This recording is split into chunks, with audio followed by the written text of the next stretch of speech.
गुरुकुल आश्रम आप सबके लिए स्थापित किया कि आप सभी भटके नहीं, आए। स्वागत है, आपका निमंत्रण है, आपको निमंत्रण देने आए हैं। जो अभी तक नहीं गए हैं शांति कुंज, वो शांति कुंज एक बार जाएं।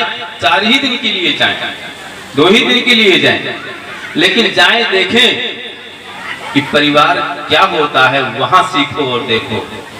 और पारिवारिकता आएगी कब? जब आप एक दूसरे से विनय से बात करें। विनय माने प्रार्थना करेंगे, तब सब तालमेल मिलता चला जाएगा। और अगर अकड़ते रहेंगे तो बात बिगड़ता चला जाएगा, है ना। इसलिए गुरुदेव ने प्रार्थना का मंत्र बताया और वही गुरु मंत्र हम सबका बन गया।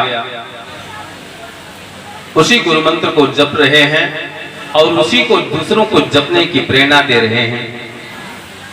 क्योंकि जब दीक्षा लिया तो गुरुदेव ने कहा, बेटा दीक्षा तो ले रहे हो, लेकिन मेरा काम करोगे कि नहीं करोगे?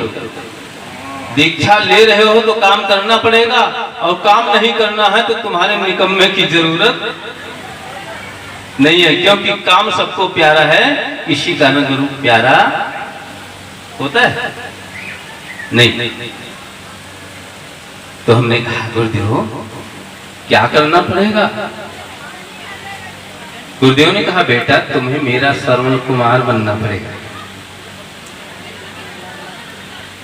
वो श्रवण कुमार जो अपने अंधे माता पिता को कंधे पर बैठा करके तीर्थों की यात्रा कराए,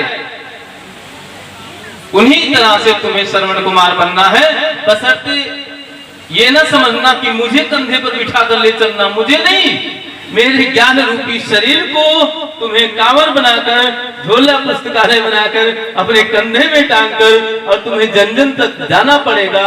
मेरे विचारों को उन्हें प्रदान करना पड़ेगा, क्योंकि तुम ही मेरे बेटे और बेटी नहीं हो, ये मेरा पूरा विश्व मेरे बेटे और बेटी है। जो अपने लिए नहीं जी रहे, अपने लिए संकल्प नहीं कर रहे, दूसरों के लिए उन्होंने संकल्प किया। और क्या संकल्प किया? धरती पर रहने वाले हर मनुष्य अज्ञान से मुक्त हो जाए, उनको सद्ज्ञान मिल जाए, उनका भविष्य अंधकार से उजाले में आ जाए, सभी सुखी हो, सभी का हित हो। ये मनुष्य माने मनुष्य विसंगतियों में पढ़ करके, कुसंस्कारों में पढ़ करके अपने स्वभाव को भूल गया है कि तुम्हारा अवतरण किस लिए हुआ है, तुम्हारा धर्म क्या है, तुम्हारा कर्म क्या है, तुम्हें करना क्या चाहिए। ये सब जागृति करने के लिए गुरुदेव ने सूत्र दिया और कहा, बेटा सिर्फ तुम ही मेरे बेटे और बेटी नहीं हो। इस धरा पर रहने वाले जितने मनुष्य हैं, मानव हैं, उनको मनुष्यता का भान नहीं है, उनको मनुष्यता का अनुभव नहीं है। मनुष्यता है क्या चीज? गुरुदेव ने कहा, बेटा मनुष्य का जन्म तो बड़ा सरल है, लेकिन मनुष्यता बड़ी कठिनाई से मिलती है। और जब तक समझ नहीं पाता, अपनी झोली भरना है, जब तक वो सत्संग नहीं करता। क्योंकि जो सत्य है, सत्य था और सत्य रहेगा, वही तो सत्य नारायण है। बोलिए सच्चिदानंद भगवान की, सदगुरुदेव भगवान की। तो उसी सच्चिदानंद ने सृष्टि की रचना की है, उसी का नाम भागवत पुराण में आता है। वो कहते हैं कि सच्चिदानंद रूपाय विश्वोत्पत्त्यादि हेतवे तापत्रे विनाशाय श्री कृष्णाय वयं नमः। अर्थात उस सच्चिदानंद परमात्मा को हम नमन करते हैं, जिसने संसार को रचा है ना। तो जिसने संसार को रचा है वही एक शक्ति है। उसी शक्ति से, उसी ईश्वर से, उसी परमात्मा से प्रार्थना की गई है। किससे? गायत्री महामंत्र से। बोले गायत्री माता की, वेद भगवान की। ये गायत्री महामंत्र अभी भी गुरुदेव के बताने के अनुसार कुछ लोग तो जप रहे हैं और कुछ लोग भगवताचार्य आकर कहते हैं किसी को जपना नहीं चाहिए, जपना मत। क्यों क्यों कहते हैं? अब कोई कारण होगा, उस राज को हम नहीं खोलेंगे, लेकिन ये सोचना आपको, सबको सुखमय जीवन चाहिए कि नहीं चाहिए? चाहिए ना? किसी को दुख चाहिएगा नहीं ना? तो दुख नहीं पाना है तो इस महामंत्र की शरण में आना है, इसको अपनाना है। क्योंकि इस मंत्र से किससे प्रार्थना की गई है? आइए हम लोग भी करते हैं, दोहराइएगा। पहली कक्षा में एक आती ना मेरी पहली पुस्तक, उसमें ये प्रार्थना है, उस प्रार्थना को आप लोग भी दोहराइएगा। गायत्री मंत्र से प्रार्थना की गई। गायत्री मंत्र एक प्रार्थना का मंत्र है और उस परमात्मा से प्रार्थना किया गया है जिसने इस संसार को रचा है, आओ उसी का गुणगान करते हैं। ठीक है, एक बार गायत्री महामंत्र हमारे साथ बोले, तत्पश्चात गाएंगे।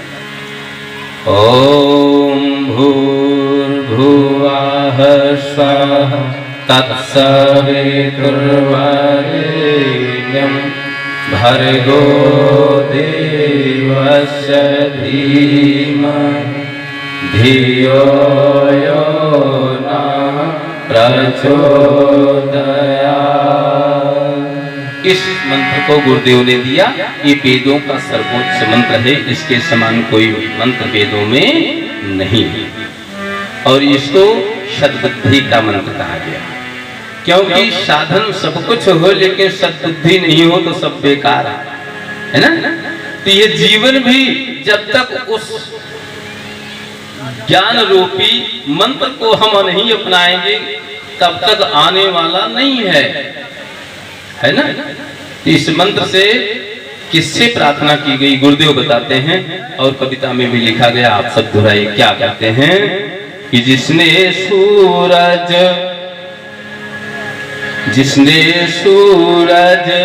चांद बनाया, जिसने सूरज चांद बनाया, जिसने तारों को चमकाया, जिसने तारा को चमकाया, जिसने सूरज चांद बनाया, जिसने सूरज चांद बनाया, जिसने तारों को चमकाया, जिसने तारा को चमकाया।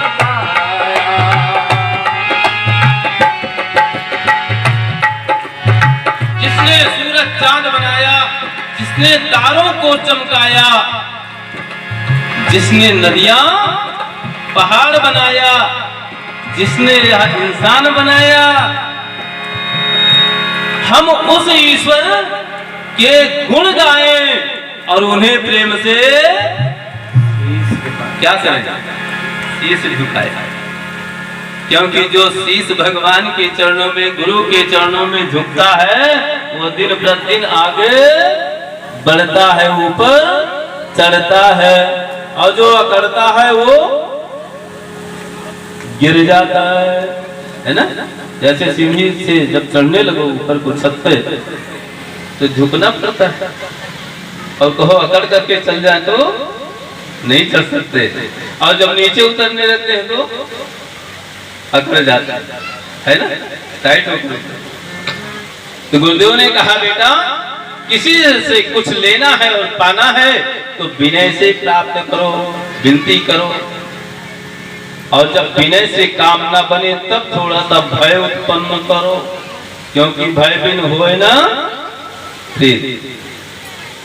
जब तक भय नहीं होता तब तक प्रीत नहीं होती, इसीलिए भय उत्पन्न किया जाता है। जो भी पूजा पाठ करते हैं अगर छोड़ दिया नहीं करते तो कहते छोड़ दोगे, नहीं करोगे तो पाप लगेगा। इसलिए हम रोज करते हैं, और रोज करते हैं तो उसका प्रतिफल भी पाते हैं। जैसे हम सबको रोज भोजन पानी की जरूरत है, उसी प्रकार से भगवान के ध्यान और भजन की प्रार्थना की जरूरत हो कि नहीं है? क्योंकि जो प्रार्थना करता है वो शरण में आता है।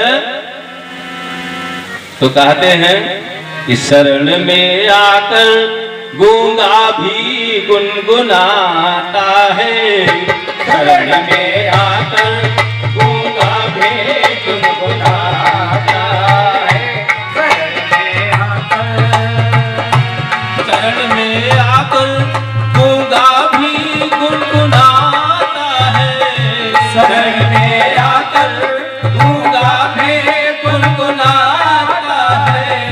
तुमने डूबा हुआ इंसान मुस्कुराता है, तुमने डूबा हुआ इंसान मुस्कुराता है, शरण में आकर गूंगा भी गुनगुनाता है। इसलिए भगवान की शरणागति, गुरु की शरणागति अति अनिवार्य है।